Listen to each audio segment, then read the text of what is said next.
both of us can track back to almost adolescence, where we had a heart for kids who didn't have a home in a variety of ways. Being foster parents, we kind of had the dream family. We had a girl, we had a boy, we had everything, and yet we felt like there should be something more. And then once we had Lutheran on our trajectory, they were really helpful in, okay, this is the paperwork you need. Okay, these are the classes you need. They signed us up for the classes that, once we had the connection with Lutheran Child and Family Services, it was more clear. I remember going to the training, which was 9 weeks when we were in it. I think it's a little longer now. Mm-hmm. And they kept talking about reunification as the goal of foster care. And I said, well, that's not my goal. Like, our goal is to be parents and to complete our family. And remember by the end of the training feeling like, okay, there's situations where it is the best case scenario for this kid to go home.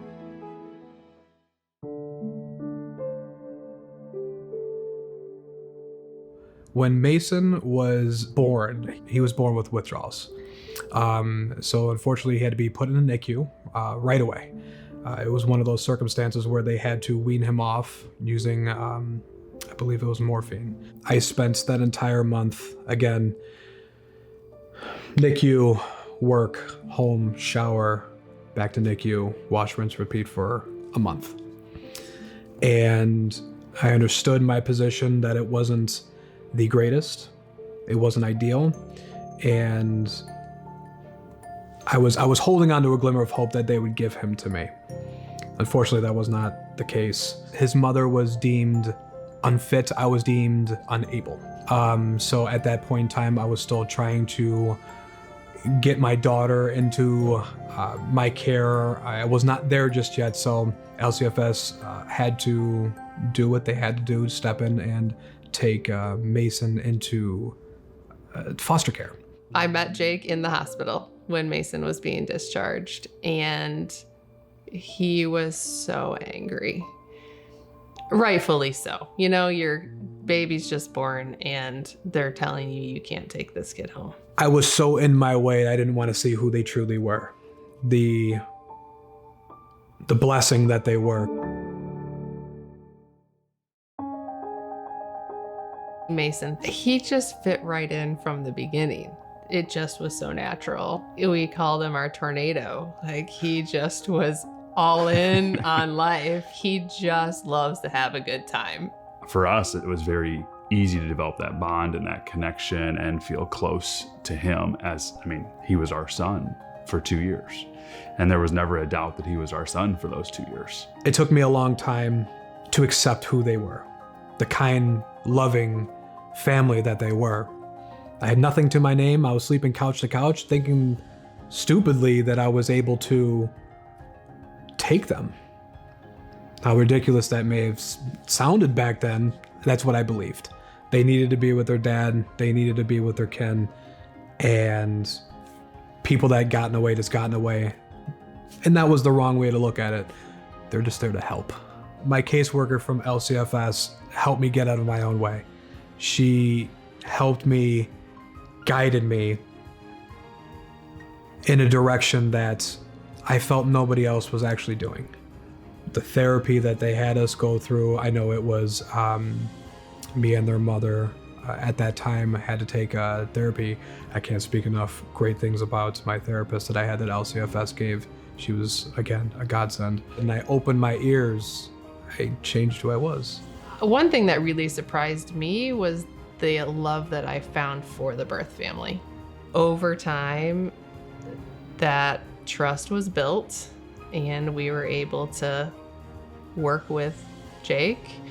And, slowly Mason was able to go to his house more as we transitioned him home. And when he went home, we were in a good place. They looked at him as their son. What more can any human being want? Treat somebody else's child like your own child. That when he got home, I think that finally settled in for me. Like, I knew 6 months before it all ended that they were wonderful people and they were here to help me, but it actually finally set in when he got sent back home with me. That's how much they truly love that kid. My hope for Mason is that he is unhindered by the past and able to put his whole story together in a beautiful way and see himself as a person of strength and growth, and for his family to be deeply connected to him.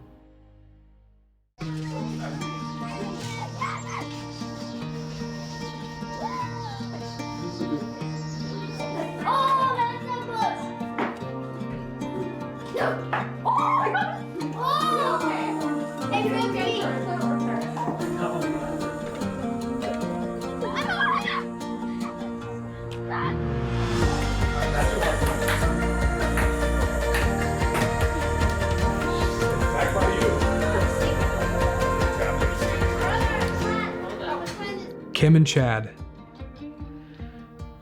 what they did for me, they never gave up on me. They were always there for me.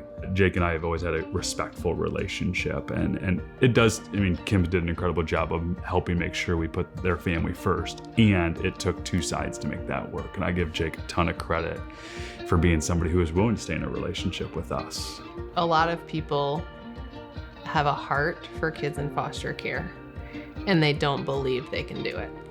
And they let fear keep them away from the joy that foster care can bring. And the journey can be better, a lot better, if you're doing it with a team and you have that mentality. And then you take that team mentality to not just your caseworker, but the biological family and the judge and the system. And it can be a beautiful thing, but it's hard, but it's worth it.